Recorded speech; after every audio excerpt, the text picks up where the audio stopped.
అన్నా నమస్తే. నమస్తే అండి. మీ పేరు? నా పేరు ప్రదీప్. ఏం పని చేస్తారు? నేను ట్రావెల్స్ బిజినెస్ చేస్తూ ఉంటాను. ఎలా ఉంది ఇప్పుడు మీ వ్యాపారం? మా వ్యాపారం కూటమి ప్రభుత్వం వచ్చినాక పర్లేదండి, బాగానే ఉంది. ఇప్పుడు కూటమి ప్రభుత్వం అధికారంలోకి వచ్చి 13 నెలలు అయింది. ఎలా ఉందో పరిపాలన? పరిపాలన సూపర్, వెరీ గుడ్, 100 రేటింగ్స్ ఇవ్వచ్చండి ఆ పరిపాలనకి. సూపర్ 6 పేరుతో పథకాలు అమలు చేస్తున్నారు. ఆ పథకాలు ప్రజలందరికీ అందుతున్నాయా? అందరికీ అందుతున్నాయి. ఈరోజు కూడా అందరూ కూడా నాయకులు అందరూ కూడా కలిసి 1వ తారీఖు వచ్చిందని అందరికీ పెన్షన్లు ఇవ్వడం జరుగుతుంది. రేషన్ డిపోలో రేషన్లు ఇవ్వడం జరుగుతుంది. ప్రతి సగటు మనిషికి అన్ని జరగాల్సినవి జరుగుతున్నాయి. ఈ రోజు నాడు అభివృద్ధి కూడా జరుగుతుంది. ఇప్పుడు చూసుకుంటే ప్రజలందరికీ పెన్షన్ పెంపు కార్యక్రమం ఎలా అనిపించింది? నిజంగా 3,000 రూపాయల పెన్షన్ వికలాంగులకి 6,000 రూపాయలు అందిందో ఎలా అనిపించింది? 3,000 రూపాయల పెన్షన్ 4,000 రూపాయలు నార్మల్గా సీనియర్ సిటిజన్కి పెంచడం ఎలా అనిపించింది? అసలు కార్యక్రమం ఎలా అనిపించింది? పెన్షన్ పెంచడం అనేది తీసుకొచ్చిందే ఫస్ట్ చంద్రబాబు నాయుడేనండి. నాకు తెలిసినప్పుడు, నా ఊహ తెలిసినప్పుడు 250 రూపాయలు ఉండేది పెన్షన్. చంద్రబాబు నాయుడు 2014లో వచ్చినాక అమాంతం పెన్షన్ పెంచాడు, వితంతువులకు కానీ వికలాంగులకు కానీ. దాన్ని తర్వాత వైసీపీ ప్రభుత్వం వచ్చినాక మీకు పెంచుతానని చెప్పని విడతల వారీగా పెంచాడు తప్ప అసలు ఒకేసారి పెంచింది లేదు. కానీ ఇప్పుడు కూటమి ప్రభుత్వం ఏం చేసిందంటే ఒకేసారిగా 6,000 రూపాయలు పెంచడం, అందరికీ ఎవరికి ఇవ్వకుండా లేకుండా పార్టీలకి అతీతం లేకుండా అందరికీ ఇవ్వడం జరుగుతుంది. ఈరోజు నాడు తల్లికి వందనం ఇంట్లో ఎంతమందికి ఉంటే అంతమందికి పడింది అంటున్నారు. వాస్తవంగా పడిందా? అందరికీ పడిందండి. నేను మొన్న కూడా చూశాను, ఇలాగే న్యూస్లో చూశాను. ఒక ముస్లిం ఆవిడకి 12 మంది పిల్లలు ఉంటే 12 మందికి పడింది. ఆవిడ డైరెక్ట్గా సాక్ష్యం చెప్పింది. అంతవరకు ఎందుకంటే మా పక్కన ఏరియాలో కూడా 6 మెంబర్స్ ఉన్నారు, వాళ్ళు పాపలు, 6గురికి పడింది. వాళ్ళు ఏమంటున్నారంటే మాకు 1 సంవత్సరం పడి 1 సంవత్సరం పడినట్టు అలా లేదండి, 6గురికి పడింది, ఎటువంటి ఇబ్బంది పెట్టలేదు, ఎవరూ పెట్టలేదు, మాకు మొత్తం 6గురికి పడి డబ్బులు అని చెప్తున్నారండి. గతంలో వాలంటీర్ వ్యవస్థ ఉండేది, ఇప్పుడు వాలంటీర్ వ్యవస్థను తొలగించారు. రైస్ వ్యాన్లు ఉండేవి, ఇప్పుడు రేషన్ షాప్కే పర్మిట్ చేశారు. ప్రజలు ఏమన్నా ఈ 2 విషయాల్లో ఇబ్బంది పడుతున్నారా? 2 విషయాల్లో ఇబ్బంది పడుతున్నారంటే రేషన్ డిపో అనేది ఎప్పుడూ కూడా ఇంటింటికి అన్నారు, కానీ వాళ్ళు వచ్చినప్పుడు మాత్రమే తీసుకోవాలి రేషన్.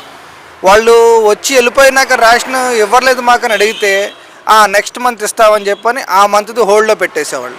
రేషన్ డిపోలు ఉండటం వల్లే 15 డేస్ వరకు రేషన్ ఇస్తున్నారు. ఎప్పుడు సగటు మనిషి ఏం చేస్తాడండి ఈ రోజు నాడు?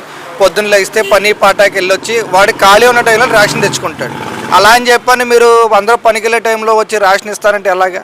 ఆ రేషన్ వాళ్ళు లేని టైంలో చూసుకొని వీళ్ళు వెళ్ళిపోతారు, తంబు అవ్వట్లేదు అంటారు. అలా కాకుండా కూటమి ప్రభుత్వంలో రేషన్ డిపోలు ఉండటం వల్ల చాలా మంచిదండి. ఇంకో విషయం, వాలంటరీ వ్యవస్థ అనేది జగన్కి ఒక ఆయుధం, అది అంతే. ఆ ఆయుధాన్ని అతను వాడుకున్నాడు తప్ప జనాలకి దానివల్ల ఉపయోగం లేదు. ఎంతమంది వాలంటీర్లు డబ్బులు పట్టుకొని వేరే వాళ్ళని తీసుకొని వెళ్ళిపోయిన సమస్యలు మనం చూడలేదు ఆల్రెడీ. అది కానీ బయటికి రాకుండా చాలా వరకు వాళ్ళు కప్పుపుచ్చారు. వాలంటరీ వ్యవస్థ కొంతవరకు ఓకే, 50% సక్సెస్ అయింది, 50% ఫెయిల్ అయింది. గత 5 సంవత్సరాల్లో జగన్మోహన్ రెడ్డి హయాంలో ఏమన్నా అభివృద్ధి కానీ ఉద్యోగ అవకాశాలు కానీ కల్పించడం జరిగిందా? ఉద్యోగాలంటే వాలంటరీ ఉద్యోగాలు ఆయన ఉద్యోగాలు అని చెప్పాడు. మరి ఎందుకంటే నాకు ఒక బ్రదర్ ఉన్నాడు, నా బ్రదర్ డిప్లొమా చేసి ఉద్యోగం కోసం వెయిట్ చేస్తున్నాడు. అతనికి ఒక ఉద్యోగం కాదు కదా, కనీసం వాడికి ఏమీ ఈ రోజున జీవనోపాధి లేదు. ఎవరిని అడిగితే వాలంటరీ ఉద్యోగం చేసుకోవచ్చు కానీ అదేదో పెద్ద గవర్నమెంట్ ఎంప్లాయీ ఉద్యోగంలో చెప్తున్నారు. దానివల్ల ఉపయోగం లేదండి, ఏమీ అభివృద్ధి లేదు, ఏమీ జరగలేదు. ఇంకా రాష్ట్రం నష్టాల్లో కూరుకుపోయింది. ఇప్పుడిప్పుడే మాకు కూడా ఆశ కలుగుతుంది. ఏంటంటే కూటమి ప్రభుత్వం రావటం వల్ల మాకు కూడా కొంచెం ఆశలు చిగురించినాయి. మేము కొంచెం పర్లేదు, భవిష్యత్తులోకి వెళ్తామని చెప్పాను. చంద్రబాబు గారు 5 సంవత్సరాలు అభివృద్ధి చేస్తారంటారా? అభివృద్ధి చేసి ఉద్యోగాలు, చంద్రబాబు గారు 20 లక్షల ఉద్యోగాలు ఇస్తా అంటున్నారు. నిజంగా 5 సంవత్సరాల్లో ప్రజలకు 20 లక్షల ఉద్యోగాలు కల్పిస్తారంటారా? చంద్రబాబు నాయుడు తప్ప ఉద్యోగాలు కల్పించేది ఇంకెవరూ చేయలేరండి. అది ఆయన తప్ప ఇంకెవరూ లేరు. ఆయనే ఈ రోజు నాడు ఈ రాష్ట్రానికి దిక్సూచిగా ఉన్నాడు. చంద్రబాబు నాయుడే ఇవ్వగలడు, ఉద్యోగాలు ఇచ్చినా ఏమి ఇచ్చినా ఆయనే ఇవ్వగలడు. అమరావతి రాజధాని 5 సంవత్సరాల్లో అభివృద్ధి జరుగుద్ది అంటారా? పక్కాగా జరుగుతుంది. ఆల్రెడీ ప్రణాళికలు సిద్ధం చేశారు కదా. ఆల్రెడీ సింగపూర్ యాత్ర కూడా చేస్తున్నాడు. సింగపూర్లో డెవలప్ చేద్దామని చూస్తున్నాడు. ఇప్పుడు కూడా నేను న్యూస్ చూసే వచ్చాను. అక్కడ ఇప్పుడు డంపింగ్ యార్డులు ఎలాగ చెత్తని వేస్టేజ్గా చేయకుండా దాన్ని ఎలాగ రీసైక్లింగ్ చేయవచ్చో అది కూడా ప్రవేశపెట్టడానికి చూస్తున్నారని చెప్పి ఇప్పుడు నేను న్యూస్ కూడా చూసి వచ్చాను. రైతులకు ఎంతో ముఖ్యమైనది నీరు. పోలవరం ప్రాజెక్టు అది ఆంధ్రప్రదేశ్లో గత 15 సంవత్సరాల నుంచి నడుస్తుంది. హ్మ్. అది ఈ 5 సంవత్సరాల్లో పోలవరం ప్రాజెక్టు పూర్తవుద్ది అంటారా? ఈ 5 సంవత్సరాల్లో కన్ఫామ్గా పోలవరం ప్రాజెక్ట్ అనేది పూర్తి అవుతుందండి. చంద్రబాబు నాయుడు తప్ప ఇంకెవ్వరూ చేయలేరు అది. మనం ఇప్పుడు చూసుకుంటే కనుక గత 5 సంవత్సరాల్లో లాండ్ ఆర్డర్ పరిస్థితి ఎలా ఉంది, కూటమి ప్రభుత్వం వచ్చిన తర్వాత లాండ్ ఆర్డర్ పరిస్థితి ఎలా ఉంది? కూటమి ప్రభుత్వంలో లాండ్ ఆర్డర్ పనిచేస్తుందండి. అంతకుముందులో జగనన్న లాండ్ ఆర్డర్ పనిచేసింది.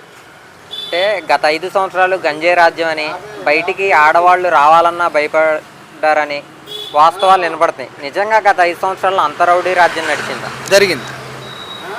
ఎలా జరిగింది అంటారా? ఆల్రెడీ ఎలక్షన్ టైంలోనే జరిగింది అన్నీ. ఇప్పుడు అందరూ మేం చేయలేదు అంటున్నారు కానీ అంటే ప్రత్యక్ష సాక్షులు లేరా? అన్నీ జరిగినాయి అండి. అంత రాజకీయం రౌడీ రాజకీయమే జరిగిందని. అన్నగారు ఇప్పుడు చూసుకుంటే జగన్మోహన్ రెడ్డిని లిక్కర్ స్కామ్లో అరెస్ట్ చేసే అవకాశం ఉందంటారా? 99% ఉందండి. ఒకవేళ ఆయన అరెస్ట్ చేస్తే ఆయన పార్టీ అయిన వైఎస్ఆర్సీపీ పార్టీ పరిస్థితి ఏంటంటారు? వైఎస్ఆర్సీపీ పార్టీ సజ్జలకి ఇస్తారండి.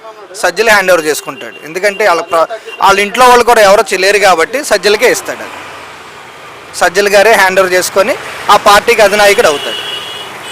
అంటే ఇప్పుడు ఎక్కడ చూసినా వాళ్ళ కార్యకర్తలే కానీ, మాజీ ఎంపీలే కానీ, మాజీ ఎమ్మెల్యేలే కానీ కూటమి ప్రభుత్వం మీద బురద జల్లే వ్యాఖ్యలు చేస్తున్నారు, రపా అంటున్నారు, అక్రమ అరెస్టులు మా మీద చేపిస్తున్నారు అంటున్నారు. ఏంటంటారు అసలు? నిజంగా చంద్రబాబు గారిని అరెస్ట్ చేశారన్న ప్రతీకారంతో అరెస్ట్ చేశారన్న ప్రతీకారంతో అరెస్టులు చేస్తున్నారా పార్టీలని, లేదంటే? అదేం లేదండి. అదంతా యువత, ఓటింగ్ లేని యువత. ఇంకోటి ఏంటి, రపా అనేది మద్యం మత్తులో మాట్లాడటం. అందుకని పేరు నాని గారు కూడా మాట్లాడారు కదా, రపా కాదు, మనం ఏదైనా చేయాలంటే మనం వాళ్ళని ఏలెత్తి చూపించగలగాలి. చూపిస్తేనే ఎవరైనా ప్రజలైనా నమ్ముతారు. ఈరోజు ఎవరికి న్యూస్ తెలియకుండా లేదు, రాజకీయం తెలియకుండా, అందరికీ రాజకీయం తెలుసండి. రపా మన డైలాగులు సినిమా వరకే సరిపోతాయి.